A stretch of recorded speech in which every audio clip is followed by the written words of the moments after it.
bonyeza star 811 star 962 hash, star 811 star 962 hash. Safe blood transfusions are critical aspects of care and public health, and there's need for a consistent blood bank in Kenya. As there's someone who needs blood every 2 seconds, there's need for regular and voluntary donation of blood to address the current shortage.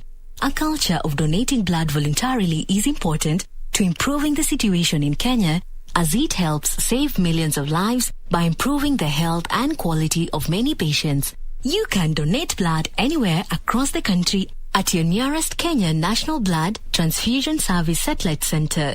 Help save lives by donating blood.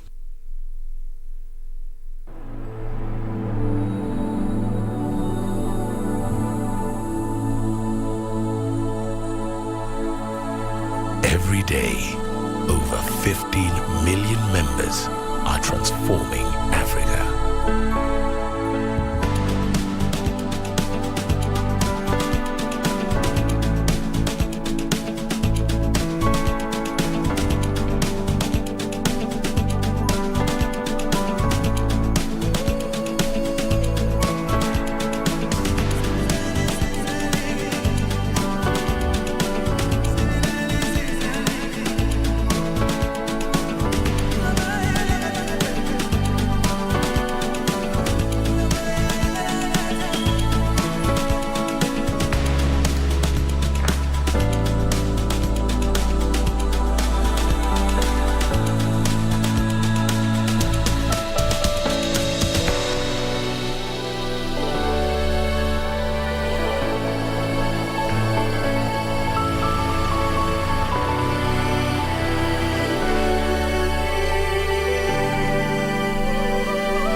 Million members empowered to learn, to create,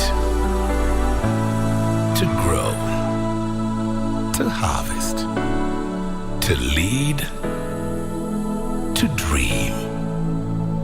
Equity. Karibu member.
Na mtazamaji, ni tarehe 16 mwezi wa 6 mwaka 2022. Asalamu alaykum popote pale ulipo, hujambo na karibu kwenye taarifa hizi za Darubini ya Channel 1. Asante sana kwa kuichagua kituo hiki kuwe kituo chako cha habari jioni ya leo. Mtazamaji, ni mengi tuliyokuandalia. Kwanza kabisa tupate vidokezo.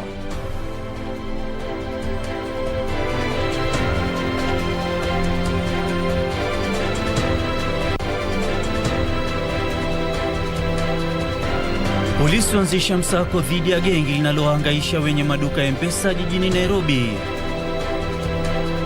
Kenya na Zambia zaafikiana kuondoa vikwazo vya kibiashara ili kupiga jeki uwekezaji katika mataifa haya mawili.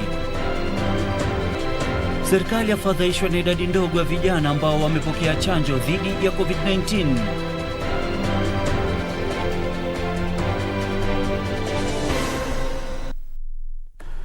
Karibu mtazamaji, naitwa Ahmed Juma Bhalo, kinita AJB nitaitikia. Nami naitwa Beatrice. Gatonye ngetichi mtangazaji wa ishara jioni ya leo ni Susan Thuku. Polisi katika eneo la Kilimani wameanzisha msako dhidi ya wezi wa mabavu wanaoaminika kulenga zaidi maduka ya M-Pesa jijini Nairobi. Katika kisa cha hivi punde kwenye soko la Adams Arcade, mwanamume mmoja aliyekuwa na bastola anaonekana katika video akijaribu kumuibia mhudumu wa duka la M-Pesa kabla ya makabiliano kuzuka na kusababisha kupigwa risasi kwa mhudumu huyo. Agenti mmoja pia alipigwa risasi alipokuwa akijaribu kumwokoa mwenzake. Trevor Ngendo anaarifu zaidi. Sofia Gatonye amenaswa katika picha hii ya kamera ya CCTV akijiandaa kufunga duka lake la M-Pesa siku ya Jumamosi, muda mfupi baada ya saa 1 usiku kabla ya mwanaume anayejidai kuwa mteja kutokea.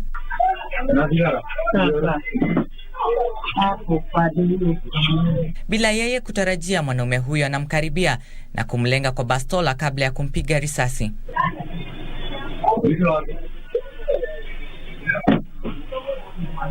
Mshirika wa mhalifu huyo anaingia katika duka hilo na kujaribu kuingia kwa lazima wakati makabiliano yanapozuka, huku Sofia akijaribu kumsukuma, na ndipo mwanaume huyo wa pili anampiga risasi kadhaa kabla ya kutoroka.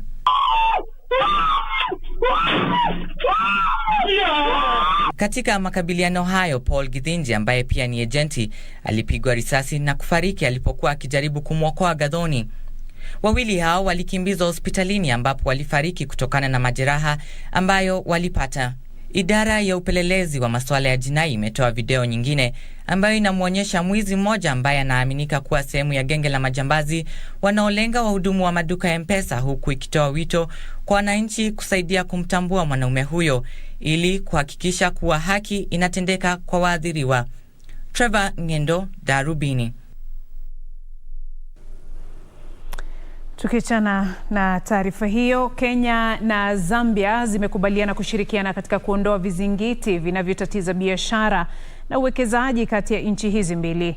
Rais Kenyatta amesema mazungumzo yake na Rais Hakainde Hichilema wa Zambia aliyeziarani humo nchini yameangazia jinsi ya kuimarisha urafiki mkubwa ulioko kati ya nchi hizi mbili na uhusiano wa kibiashara na kiuchumi, na pia kuondoa vizingiti vinavyotatiza biashara kati ya Kenya na Zambia. Vizingiti vya ushuru na vile visivyo vya ushuru kati ya Kenya na Zambia vinatatiza usafirishaji wa bidhaa kiwango cha kusababisha kuwa rahisi kwa mataifa haya mawili kununua bidhaa za Afrika kupitia bara Ulaya. Rais Uhuru Kenyatta amesema wamekubaliana na Rais wa Zambia kuwa mawaziri wa biashara wa nchi hizi mbili watashirikiana kusuluhisha kwa haraka vizingiti hivyo ambavyo vinatatiza biashara. And in this context, like I've just said, we have agreed to address ourselves to the prevailing bottlenecks, including addressing ourselves to a few tariff and non-tariff barriers that bar our people from enjoying the freedom of trade amongst themselves. Rais Kenyatta amesema Kenya na Zambia ni mataifa mawili ya kwanza kutia saini na kuidhinisha mkataba wa eneo huru la kibiashara barani Afrika, na kusisitiza kujitolea kwa Kenya kushirikiana na Zambia na mataifa mengine ya bara Afrika katika kurahisisha shughuli za kibiashara. Amewahimiza wawekezaji wa Zambia sio tu kuwekeza hapa nchini, bali pia kushirikiana na wenzao wa Kenya katika shughuli za uwekezaji. And we have in this regard this afternoon agreed that the ministers responsible for trade of both countries will work together to expeditiously address the outstanding tariff and non-tariff barriers. Kwa upande wake, Rais Hichilema amekubaliana na Rais Uhuru Kenyatta kuhusu haja ya kushirikiana kukabiliana na vizingiti vinavyotatiza biashara na uwekezaji kati ya nchi hizi mbili. So we agreed with my brother that we will advance this discussion to our regional discussion tables, AU tables, so we then can walk to our colleagues in Europe, China, America, elsewhere, holding hands, and we'll be able to negotiate better and more beneficial transactions. Biashara kati ya Zambia na Kenya mwaka uliopita ilizalisha dola milioni 39.16 kupitia bidhaa kama vile sukari, mafuta ya kupikia, nguo na sabuni. Nduta Mukami, Darubini. Na Wizara ya Afya imefadhaishwa na idadi ndogo ya vijana waliopokea chanjo dhidi ya COVID-19. Katibu wa wizara hiyo Susan Moshashe amesema kati ya zaidi ya dozi milioni 18 za chanjo zilizotolewa ni vijana milioni 1.4 pekee wakati ya miaka 15 na 17 waliopokea chanjo hiyo. Haya yanajiri wakati ambapo kiwango cha maambukizi kimepanda hadi 12.9 kufikia hii leo. Katibu katika Wizara ya Afya Susan Mochache alikuwa katika chuo cha mafunzo ya utabibu KMTC jijini Nairobi alikozindua mkakati mpya wa kampeni ya chanjo dhidi ya COVID-19. Kampeni hiyo itajumuisha mabewa 71 ya KMTC kote nchini kuwa vituo vya kutolea chanjo hiyo. Katibu huyo alielezea hofu yake kutokana na idadi ndogo ya vijana wakati wa umri wa miaka 15 na 17 wanaojitokeza kupokea chanjo ya COVID-19. Kwa mujibu wa takwimu za Wizara ya Afya, kati ya dozi milioni 18.5 za chanjo ya COVID-19 zilizotolewa, idadi ya vijana walio kati ya miaka 15 na 17 ni milioni 1.4 pekee waliojitokeza.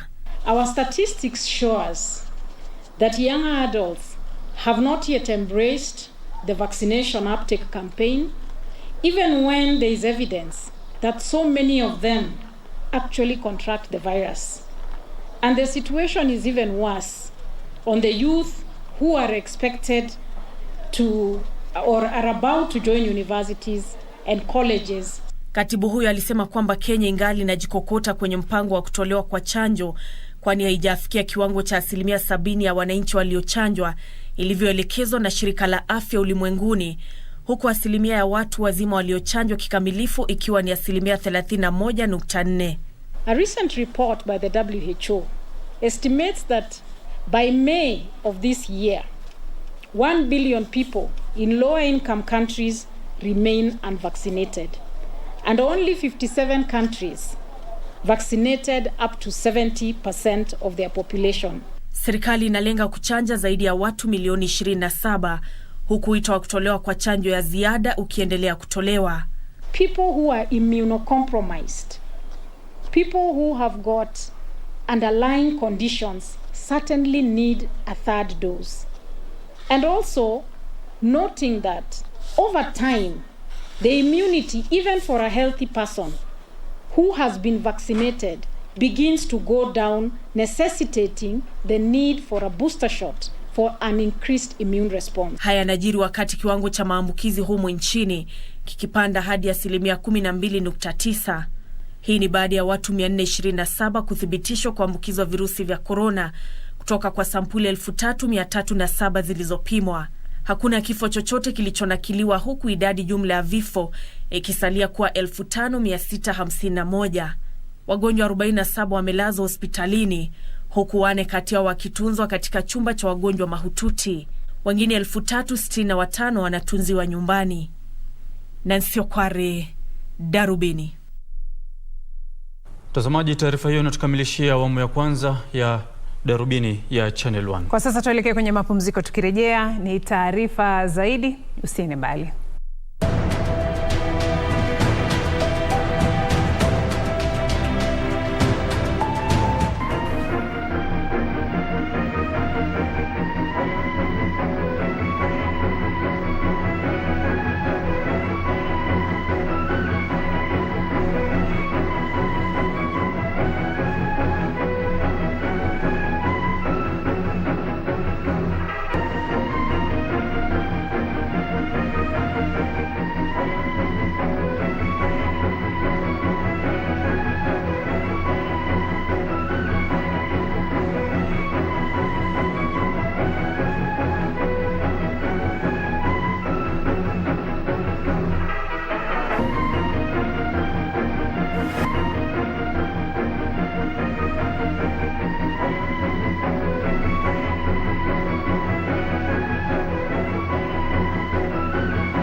upendo na utamaduni.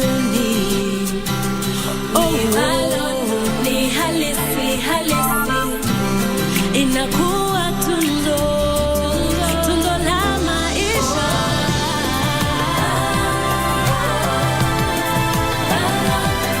Bhalo ni halisi.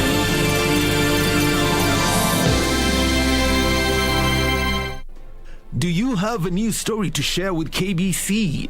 Get in touch swiftly on email news@kbc.co.ke or call 0723 892 654 or 0734 780 124.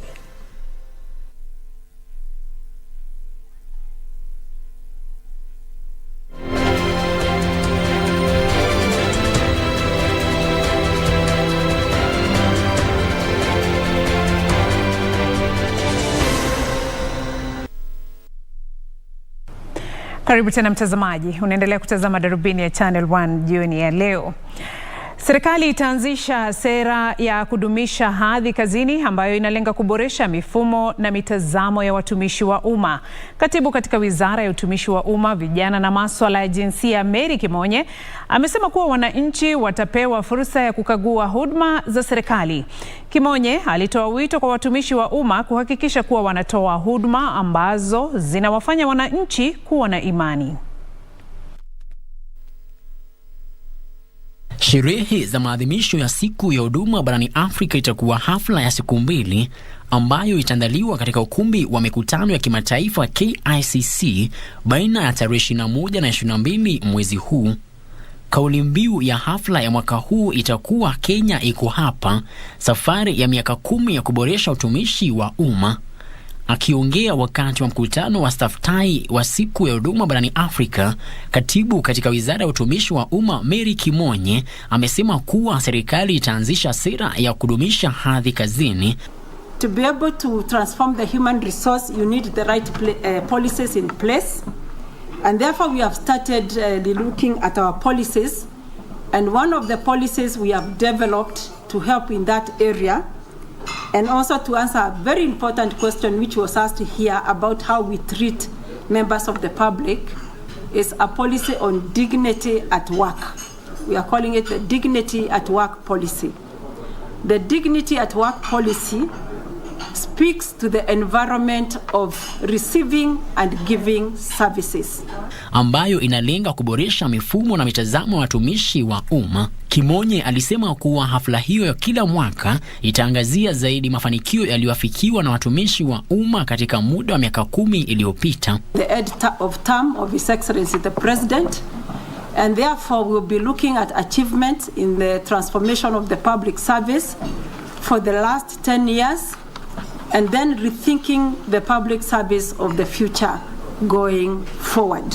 Kimonye aliongeza kuwa huduma kwa wananchi itapewa kipaumbele, huku wakiangazia zaidi kuimarisha mfumo na utendakazi wa usimamizi wa watumishi wa umma katika viwango vya mashinani. And that the government has a responsibility, civic duty, to open itself for scrutiny by members of the public. So we are telling every single servant, public servant, that you have the moral and civic responsibility to make this country better, and the only way you can make it better is if you deliver services to the public with honor and with dignity. Kimonye alisema kuwa wananchi watapewa nafasi ya kufanyia ukaguzi huduma za serikali. Na mahakama ya rufani imeruhusu tume ya kuajiri wafanyikazi wa idara ya mahakama kuendelea na usaili wa majaji walioorodheshwa kuhudumu katika mahakama za ngazi za juu, huku kesi inayopinga uteuzi wao ikiendelea. Mahakama hiyo inasema mahakama za humu nchini zinakabiliwa na uhaba mkubwa wa majaji na kusimamisha mchakato huo kutaathiri utekelezaji wa haki. Majaji Wanjiru Karanja, Agnes Morgan na Iman Laibuta wamebatilisha uamuzi uliotolewa tarehe 3 mwezi huu na Jaji Anthony Mrima, wakisema mchakato huu unafaa kuendelea sambamba na kesi inayopinga uteuzi wa majaji hao. Tume ya kuajiri wafanyikazi wa idara ya mahakama ilikuwa imeomba mahakama ya rufaa kuingilia kati ili kuruhusiwa kuendelea na uteuzi wa majaji hao kabla ya kusikilizwa na kuamuliwa kwa rufaa hiyo, kwa misingi kuwa nchi hii inakabiliwa na uhaba mkubwa wa majaji huku uchaguzi mkuu ujao ukikaribia. Kwenye uamuzi huu uliotolewa leo, majaji hao watatu walisema hali hiyo inaweza kushughulikiwa iwapo majaji hao 26 wataajiriwa na mchakato huu kupingwa baadaye. Taasisi ya Katiba Institute ilikuwa imefika mahakamani kupinga mchakato wa uteuzi wa majaji hao, ikisema utaratibu mwafaka haukufuatwa. Linchalo, Darubini.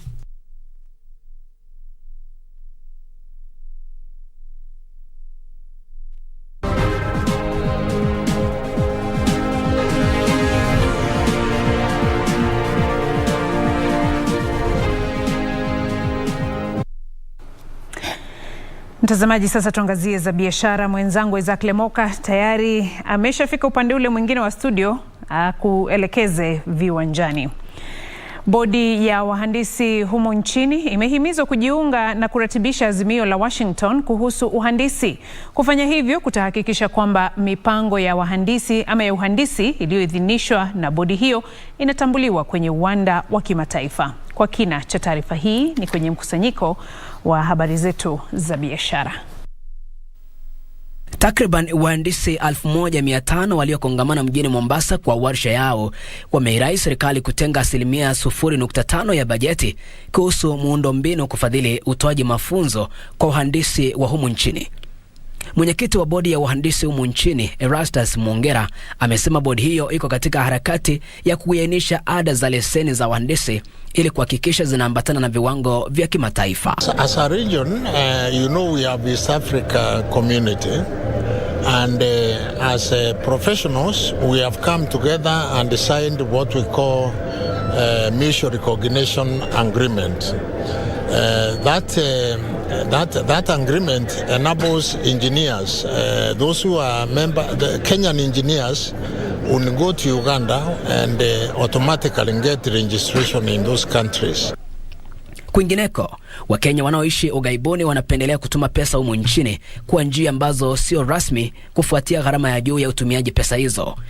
Naibu mwenyekiti wa Muungano wa Ulaya, Catherine Agman, amesema licha ya pesa zinazotumwa humu nchini na raia wa Kenya walio katika mataifa ya kigeni kuongezeka kwa 20.4%, ipo mianya inayoathiri mchango wake kwa uchumi wa taifa. Based on the lessons from the COVID-19 crisis, there's a unique opportunity to draw a new consensus on remittance actions to address the long-standing issue in complex environments. Nao wahifadhi mazingira huko Laikipia wameanza kung'oa mmea aina ya Opuntia cactus ambao umeathiri takriban 80% ya ardhi inayotumiwa kulisha mifugo, huku ukijulikana kwa jina la utani kama Devil's Cactus.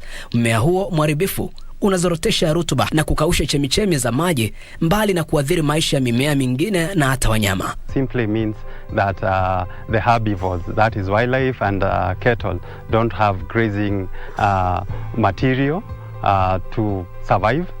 It also means that the invasive species, being morphologically, it has a lot of spines, and that pricks or it injures the wildlife and the cattle that come across those areas. Mmea huo umehusishwa na vifo vya mifugo, uhaba wa lishe na kupungua kwa uzalishaji wa mifugo.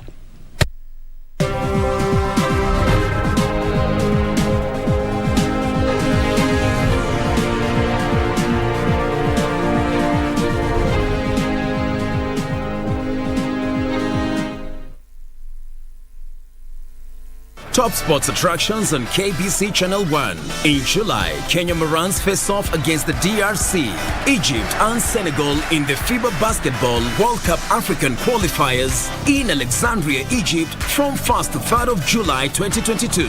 Also in July, Kenya plays South Africa in Rugby League test matches in Nairobi with the return fixtures set for October. Still in July, watch the World Athletic Championships from 15th to 24th July live from Oregon, USA, as Kenyan athletes seek glory. Followed by the 22nd Commonwealth Games from 28th July to 8th August live from Birmingham, England. In August, join our coverage of the World Athletics Under-20 Championships from the 1st to 6th of August 2022 from Cali, Colombia. Then, in November, catch the World Half Marathon Championships on 13th November from Yangzhou, China. Now that's what sets us apart as KBC Channel 1, your true sports partner.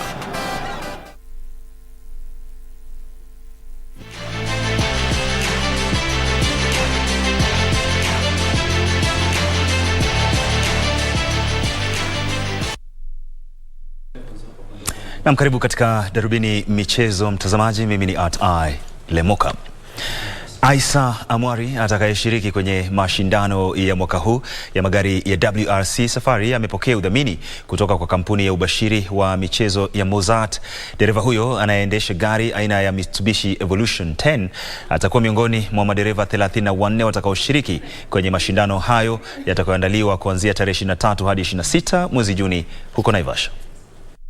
Isa Mwari hakushiriki kwenye makala mwaka jana mbio za magari za Safari baada ya gari lake kukosa vifaa vinavyohitajika kulingana na sheria za shirikisho la mbio za magari duniani FIA kwa sababu ya ukosefu wa fedha, lakini mwaka huu ametia mkataba na kampuni ya ubashiri ya Mozart Bet utakaomwezesha kushiriki kwenye mkondo wa 6 wa msururu huo wa dunia wa WRC. Actually, we have rebuilt everything thanks to Mozart.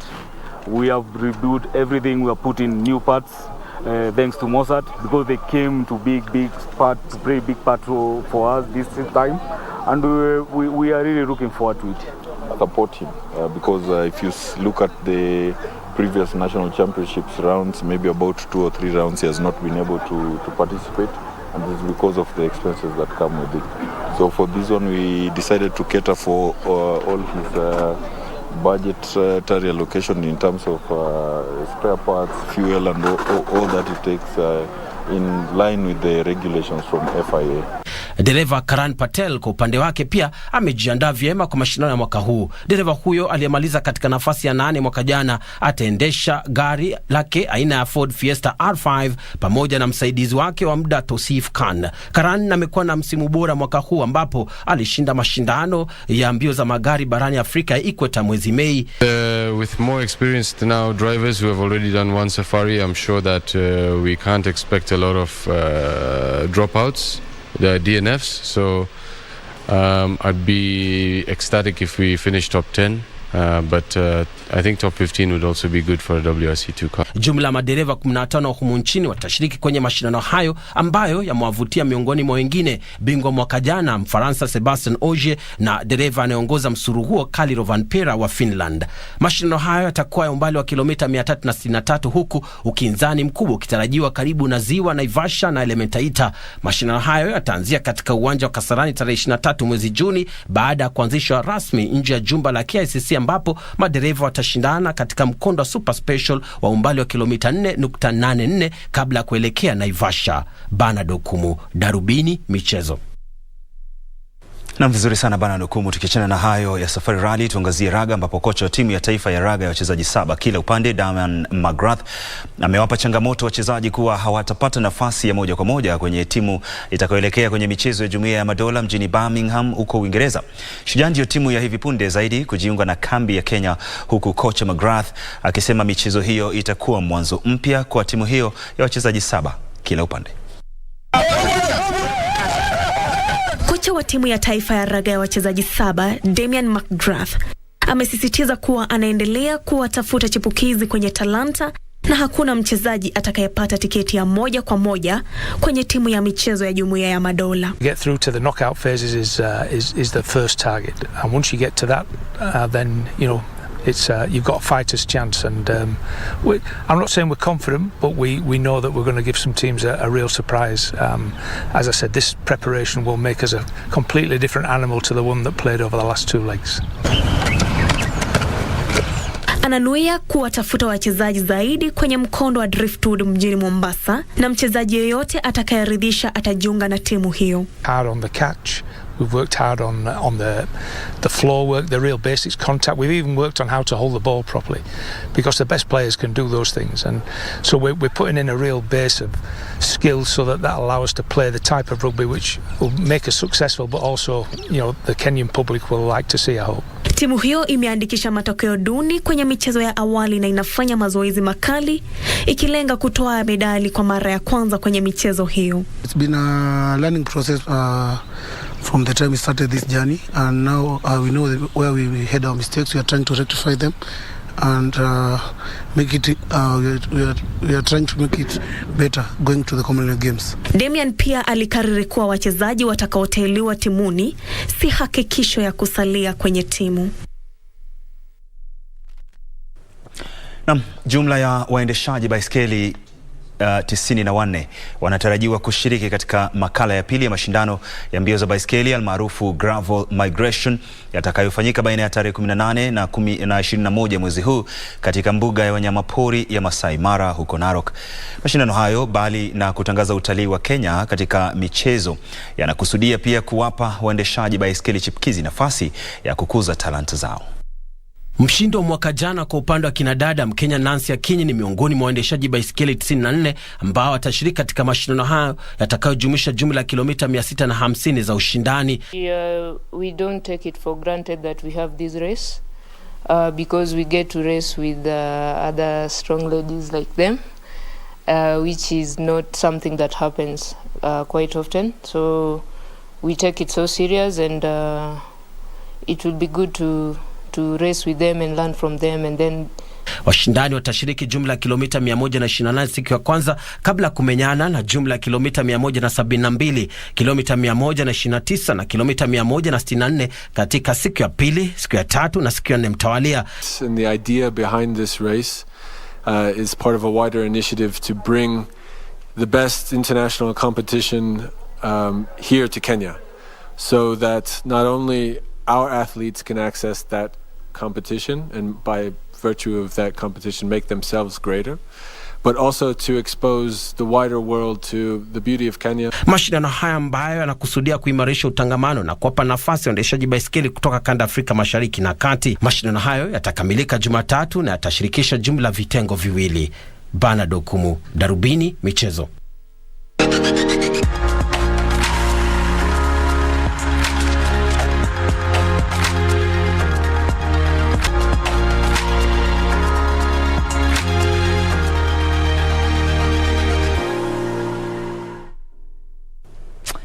Naam, bila shaka mtazamaji, ni mazuri mengi tu ambayo yanakuja. Umemwona hapo Beatrice Gatonye akiwa darasani. Nimefika mwisho sana wa Darubini Michezo wakati huu. Kumbuka finali ya Kombe la Dunia itafanyika tarehe 18 mwezi Disemba. Mabingwa City watakuwa wanachuana na vijana wa West Ham katika mechi ya ufunguzi wa EPL. Naitwa Lemoka na nimetoka. Kabla haujatoka usitoke bwana, subiri.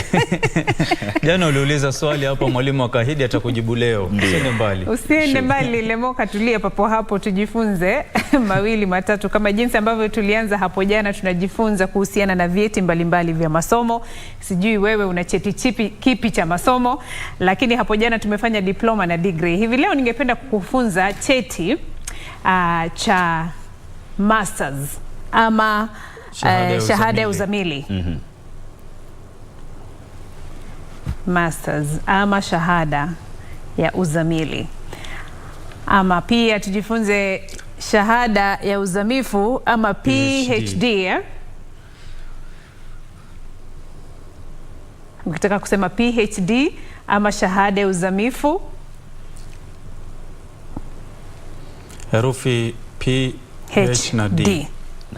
Hiyo ndio jina ishara la PhD. Hapo jana uliniuliza wewe umesomea international relations. Bila shaka.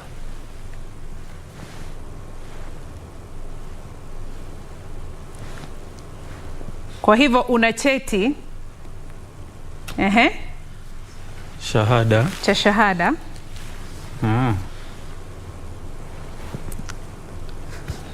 mwanafunzi wangu. Shukrani sana mwalimu. Asante.